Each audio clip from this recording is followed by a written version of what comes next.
I'm Clarence Waldron. Welcome back to Black Muse. But before we get started with tonight's guest, I want to give a special thank you and acknowledgement to Howard Sandifer and his wife, Darlene Sandifer. They are the founders of the Chicago West Community Music Center, and this whole video podcast was their idea. They said, let's get up close and personal with Chicago newsmakers. So we're going to do just that. Tonight's guest is Vanessa Stokes, and she will pay tribute to her late father, Dorrell Cretney, noted photographer who took rare photos of Aretha Franklin, Diana Ross and the Supremes, Jimi Hendrix, Dizzy Gillespie, and so many others. And she also will tell us how her father somehow inspired her work today in the West Side community in the world of the arts, culture, and business. So let me just stop and let her take it from here. Hi, Vanessa. Hi, Clarence. Let's start with your father's. When he died years ago, you found boxes and boxes of photos. What was that about? And you didn't know that they even existed. Talk to me. Well, we did know that they existed. So my father had he had the first Black-owned photography studio in Chicago. And so we've always known like how many, or we knew that there was a lot of images in this collection. We didn't really know what was inside of the collection. And that's just because he never really talks about it. He never really showed us any of it until I was probably like in my early 20s. This is like maybe 25 or so years ago. I started bugging him about it, and started to, just ask questions. He would say stuff like, "Oh, I got pictures of Jimi Hendrix, and I got pictures of Aretha Franklin." Like he would just like tell us these things, and I'm just like, "And they're in a box? Let's get them out of the box. Let's start seeing them." So I would say it was probably around the beginning of the 2000s when we were starting to really go through his work. And what we found was just, we were just like, what is going on? Like, can I have this in a box in the basement? So, over the years, because it's so much, right? Like we do think that there's like 500,000 images at least in the collection. So there's a lot of images to go through. They're mainly negatives. So, and then also different formats. So, since my father was a commercial advertising photographer, he took, images in large format, medium format, 35 millimeter, 2.25, 4x5. I mean, there's so many different types of film in his collection, which is rare. And then also the types of photography that he took was rare. So alongside of his commercial business, freelance photography business that he had, he also took fashion photography. He also took nudes. He took, performance photography, like you were sharing, street photography. So, I mean, he just basically had a camera with him for like 20 years. And so, I mean, there's just a lot of this like really amazing images of Black people, living their lives in the Black community in Chicago. A lot of the images that he took were either on the South Side or were in his studio, which was like in the photography district, which is like Franklin and Chicago Avenue, like that area over there. Like his studios were there, and then also the North Side. So my mom, she lived in what is now Lincoln Park at the time when they met. So he took a lot of images of that kind of area. She said that it's called the Clybourne Corridor is what it was called back then. And she said that, at that time there were actually a lot of Black people that lived in that area. So he's got a lot of pictures of, children playing, and, it's just an amazing collection of, history, our history, and just what he came in contact with in his pursuit of, his work. Right. So tell us about the Aretha Franklin photos that he has. Yeah, so my father emigrated here from Jamaica in the late 50s, early 60s. He was like in his late teens when he got here. And my grandparents were already here from Jamaica, and the family came over through the amnesty program. So they lived in Harvey. My grandfather they built their house, which was rare, in Harvey. And so when he got here, he started working for a clothing store, started doing the designs for the mannequins in the window, and fell in love with fashion photography. So he started, actually printing first. He started working for a printer, which got him into photography. And then he actually, during that early 60s, he moved to Sweden. So that's where he started his business in Sweden. Okay. And he also took photography classes there too, but he started his business. And then he was there for about 5 years or so, and then came back and met my mom. And then they moved to Europe, and they lived in Sweden for a couple of years. And so that's where all of those images that you see, the Aretha Franklin, the Diana Ross and the Supremes, let's see what else, Jimi Hendrix, there's also Janis Joplin that's also inside of there. And so all of those images, he took those in Europe at the time. I didn't realize. I thought that they were here in Chicago. No. Yeah, he didn't take all the rock and roll images. And we did find some images of Stokely Carmichael, but he's not a rock and roll musician, but we did find images of him that were also taken in Europe. We've also found images of Muhammad Ali's sparring partner. He took pictures of him too. I mean, there's a lot. The Rolling Stones. I mean, there's a lot of images that he took during that time. Yeah. Even he's got pictures of Twiggy, and he's got pictures of the royal family too. Ooh, okay. He did. So they had this thing in Sweden. It was called British Week. So they did everything British in Sweden. So he took a lot of those pictures during that time. Yeah.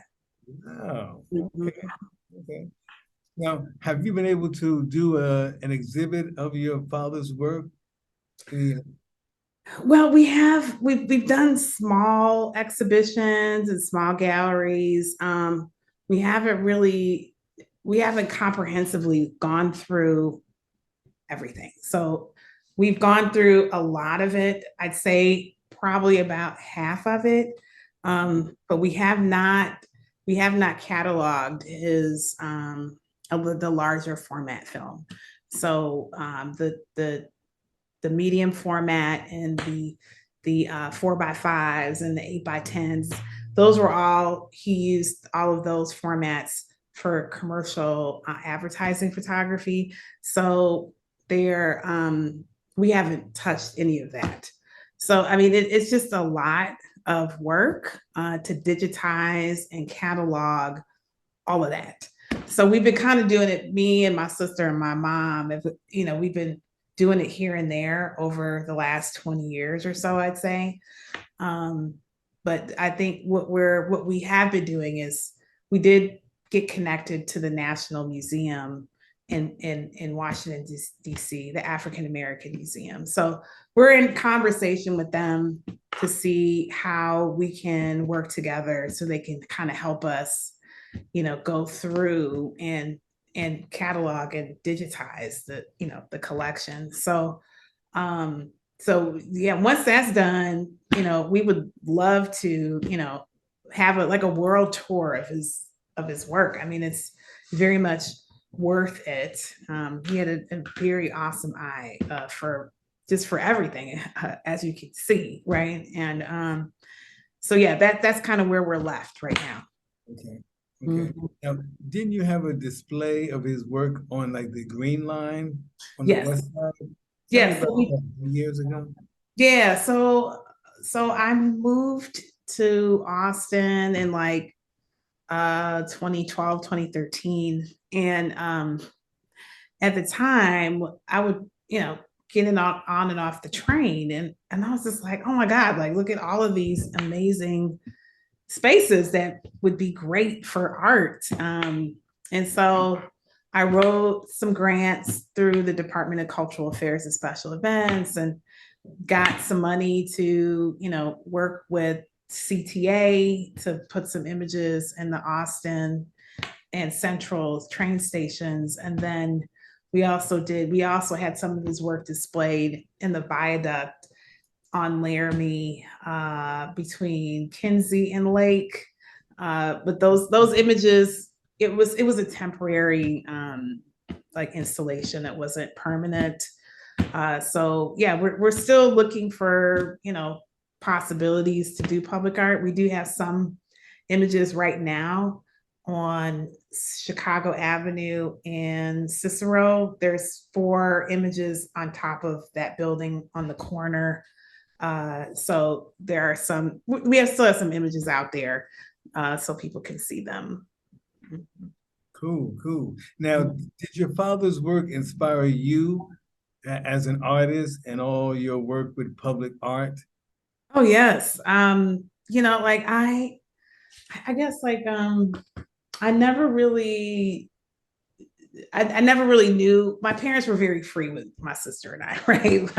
That they, being artists themselves, or my dad being an artist, we were afforded a lot of freedom, to discover what we wanted to do with ourselves, right? So after he passed away, I really started to think more about, like, what do I want to do?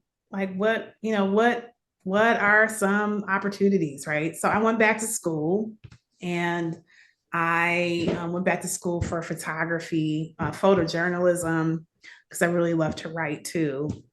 So I started to pursue photography and journalism, and that's what got me into, writing grants and, creating public art. And then ultimately, it propelled me to do what I'm doing now, which is I started my own company, VS Creative Consulting. So I work with nonprofit organizations and groups, around economic development, community investment, community engagement, and just kind of bringing people together, to, do different types of things, whatever that is, right? So we created, I work with Westside Health Authority, and I help to manage the special service areas on Madison and on Chicago Avenue. And so within that, that's kind of where the pop courts came up. In 2020, we created pop courts on the corner of Chicago and Lockwood, which is an outdoor plaza space. We worked with the city and United Way and Austin Coming Together and a bunch of other organizations to create that. And the city invested in it, and created this pop plaza program. And so they invested $5 million into these pop spaces. And so they have awarded 12 different organizations $500,000 to take on vacant space in their communities and help activate those spaces. So yeah, I wasn't expecting to do this work. That was it wasn't what I was expecting, and I really wasn't expecting anything really. I just like to, bring people together, I love, people in general, especially Black people. And, you know, I really want to just to help create spaces for us to be ourselves, to celebrate, and for us to find prosperity and prosper in our own community, right? So yeah, I love the work that I do. It's very fulfilling, and I'm able to pretty much do what I want. So that I have to say definitely was my father. My father was not one to kind of like kind of like he created his what he wanted for his life, right? Like by him coming here from another country and creating a business and being the only one for many years, this is very inspiring, very inspiring. Director of a center on the West Side. The K. Ryan Center. So Yeah. so I was introduced to the K. Ryan Center in 2019, and I fell in love with the space. I walked in there and it was beautiful. I felt like I was transported downtown or in some other community because, the space was completely renovated and, it was amazing. So I pretty much bugged them until they put me on the board. Um, and I just started, giving them some ideas on how to activate the space. During the pandemic, the space wasn't active because we had just opened in 2019. So 2020 was slow, but we did create some programming, the symposium on racial reconciliation. We did have two of those.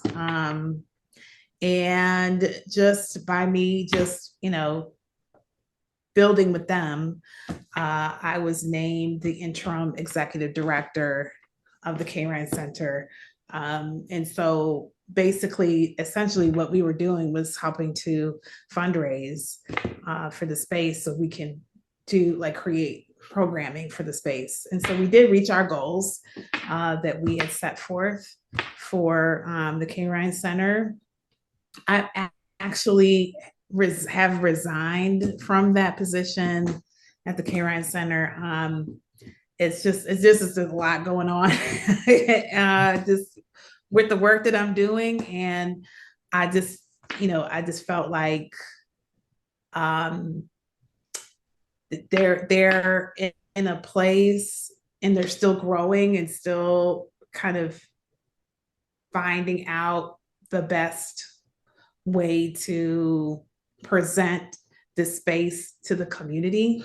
It's a beautiful space, but most of the people in the community don't know it exists. They don't know it's there. And so that's a challenge. It's a challenge to get people in the space. And then, like I said, with programming,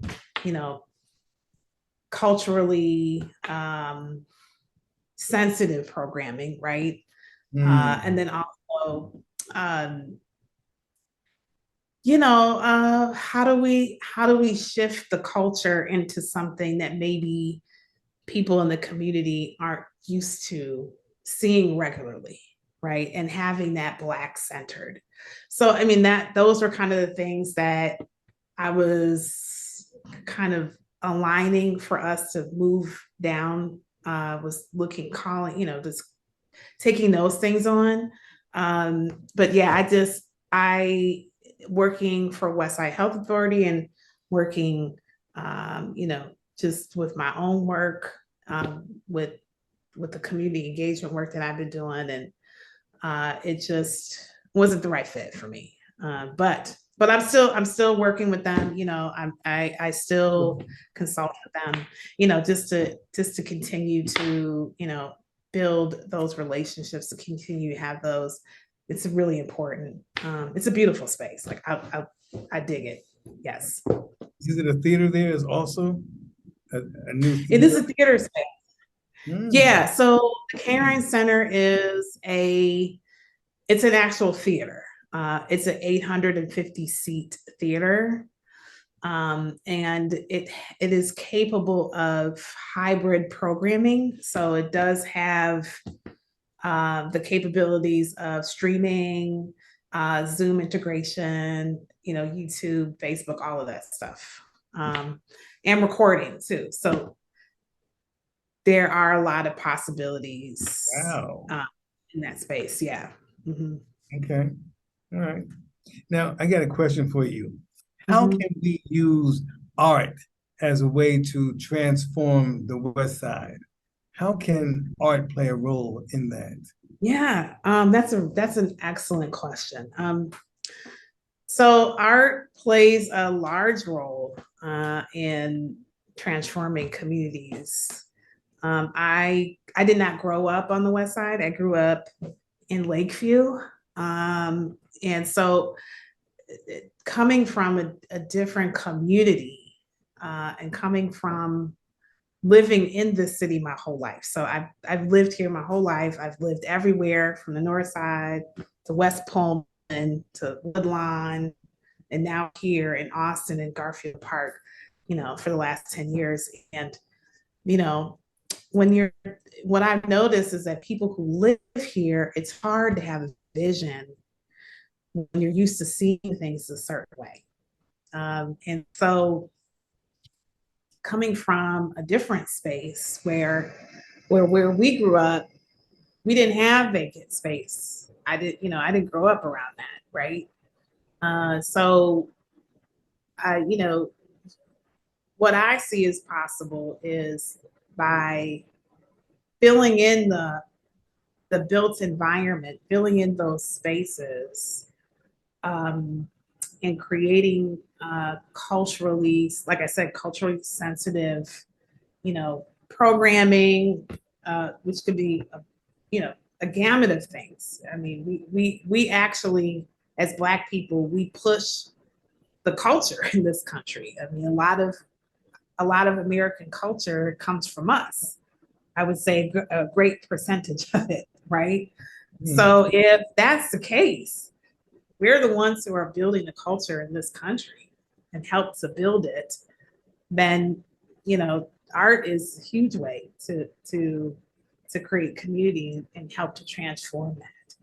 So, starting with my father's work and then, creating, events and other types of ways for us to celebrate in our, communal spaces like these pop court spaces that we've created, or the King Ryan Center, or, the new Laramie State Bank building they'll have a blues museum in there. And then, the Aspire Center that's going to be on Madison and Central. Like all these different spaces are all cultural spaces, and they will transform the community. So art plays a huge role in it. And I think the really cool part is the dialogue, the conversation that comes with the artist and the art and the culture, because those are the ways that we, come together. Those are the ways that we are able to, build within our community. So, and I'll just give you an example of something that we didn't expect to happen when we created Pop Courts.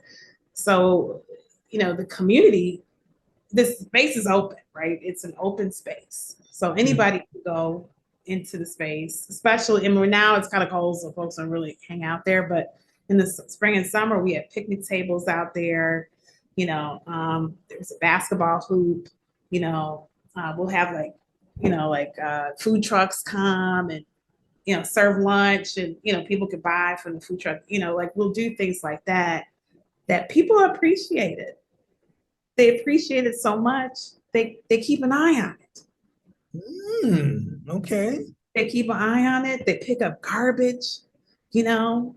Wow. it just blew my mind. Like, people that you would normally not ever talk to, that would never, ever approach anybody. When they're in that space, they'll come over and say something. I had this woman, she lives on the 800 block of Lockwood. And she came over one day. We were having an event. She came over and she just stood, she was just standing there, just looking around, just just in awe. She's just standing, looking around, and I walked up to her and I said, "Hi." And she was like, "This place is beautiful. I love it." She's like, how do I use it?" And I'm just like, "Well, you can talk to me and we can work out, however, whether you want to use it." But she told me where she lived, which was down the block. And then she said, "I don't usually do this. I don't usually, talk to people on the street." So I just found that interesting. That so I told her, I was like, "Well, you have a block club on your block. Like, you should consider, like, talking to the block club leader. She lives at this house. Her name is this. And she was like, "That's okay. I don't want to do that." You Mm. know. But what I thought was interesting was that she was open enough to say something to me about using pop courts, right? So what we're seeing is that it's creating a dialogue from the community to us, the people who are servicing the community. And that's a missing. It's a huge missing in this community. Folks don't really say a whole lot. They Right. stay in their houses, they draw their blinds, they lock their doors, they don't really come out. So we found that these pop spaces actually bring the community out of their house Right. and into the community, where we can actually find out what they need or help them or celebrate or whatever. So what happened from pop courts was that, right next door, where the mural is on the wall, the building owner was ready to sell and sold the the building to Westside Health Authority. And in my conversations with the CEO, Morris Reed, I said, "Well, why don't we open a cafe? We don't have places to sit down and eat." And he was like, "That's a great idea. Why don't you do it?" Right. So I was like, "Okay." So I wrote a grant uh, through the city, and we were awarded $601,000 Wow.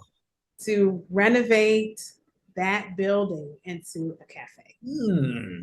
So we have a plaza space, and we're going to have this cafe next door, and we're just really excited for all of the developments that are happening on Chicago Avenue. So that's one of many, many developments that will transform the community, right? So that Yeah. little pop of pop courts, which is art, we worked with artists, we worked with architects, we worked, very closely with, nonprofit organizations, is helping to transform Chicago Avenue. That is tremendous. That's really good. I was doing some research on you, and I found this quote that I just love, and I want you to elaborate if you would. Mm-hmm. I wanted to be able to remind people that we deserve everything everyone else has and all these other communities. There's no reason we can't have this. You just sort of spoke to that. Yeah.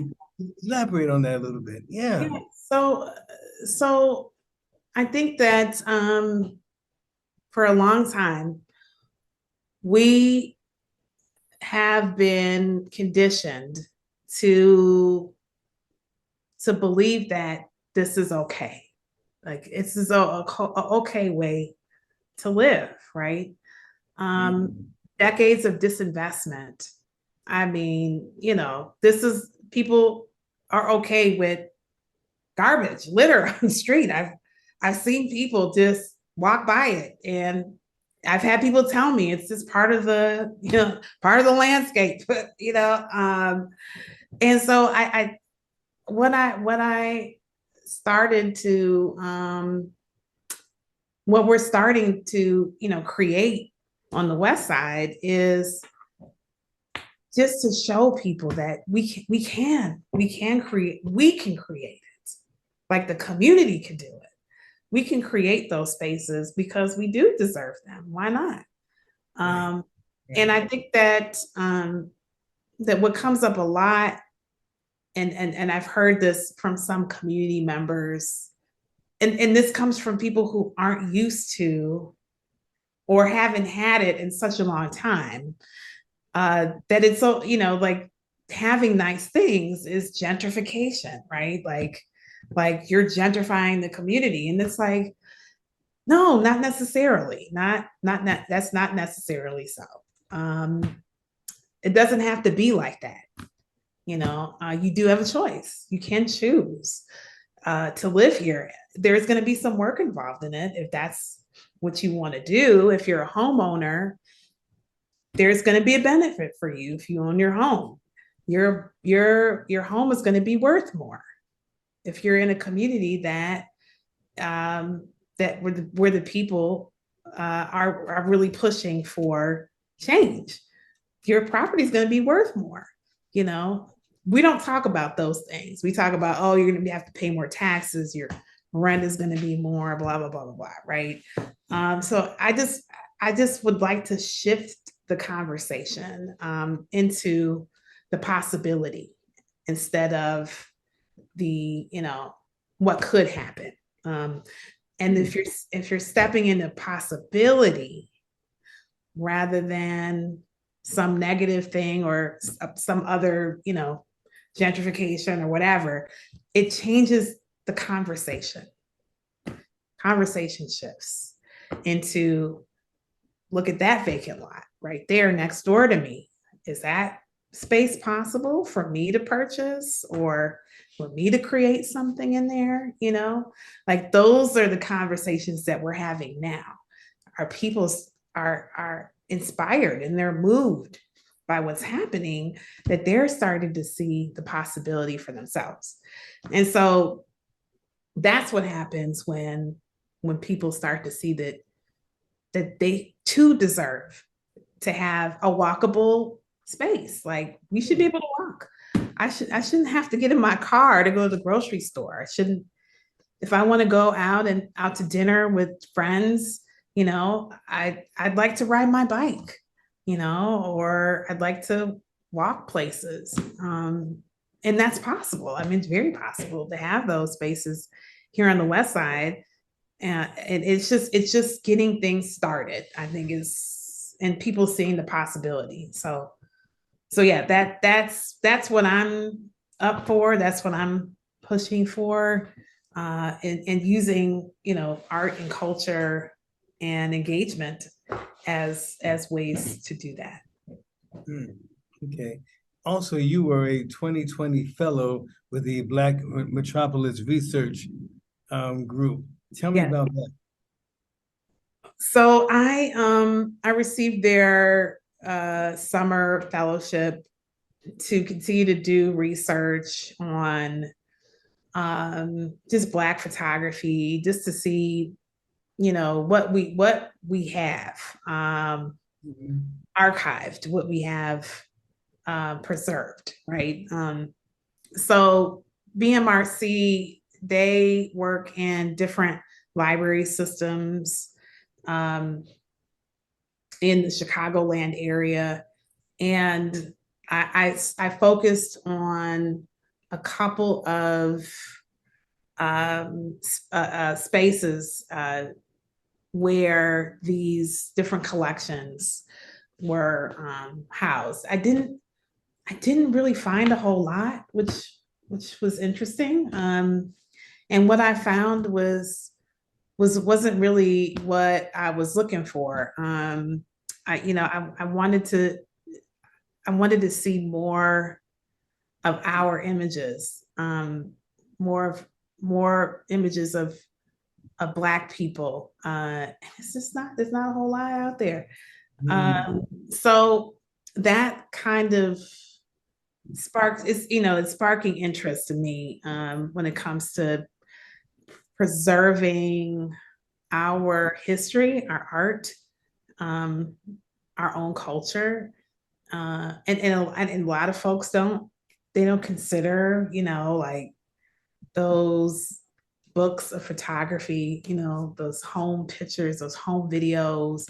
People don't really think of those things as assets. They don't think of those things. It's kind of like, oh, that's Big Mama's, that's her stuff, and it's been in the attic for 50 years. I'm not interested. A lot of people throw that stuff out. Yeah. But something that I'm thinking about for the future, I don't know when that's going to happen, but something that I'd like to do is help to preserve all of that history that we have. And so that was kind of the start of that, like just kind of seeing what we have when it comes to our own images. And I'm just talking about laymen. I'm not talking like photographers. I was looking for those too, but just folks, families, just images of family. And so I did find there is this group, and I can't remember their name off the top of my head, but they do a lot of this archiving, and they do have an Instagram, and it's going to come to me in a minute. But that type of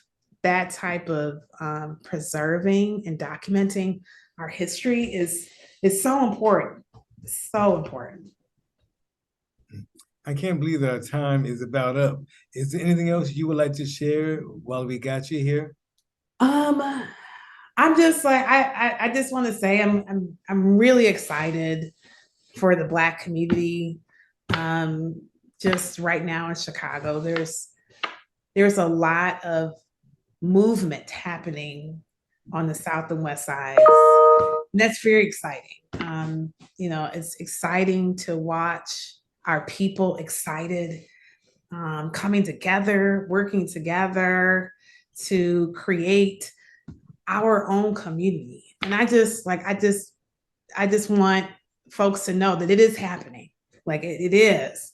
And, because I hear a lot of folks continue to say we don't work together, well, like that type of conversation. I don't see that. I don't. So I'm just really excited to see what the next 5, 10, 20 years looks like on the West Side in Austin and all the West Side communities. And then I just want to say this one last thing. So when it comes to development, I just like to remind people it takes time. Like development takes time. It's not something that you see in a year or 3 years or sometimes 5 years. Sometimes it takes longer than that. So just to keep that in mind when you see something new happen, it probably took 5 or so years before it actually has been created, right? So I just like to, just put that out there, that development takes time. Okay. All right. Well, very well said. So thank you very much for your time. I appreciate it. Yes. Thank you so much, Clarence and Howard. Thank you so much for inviting me.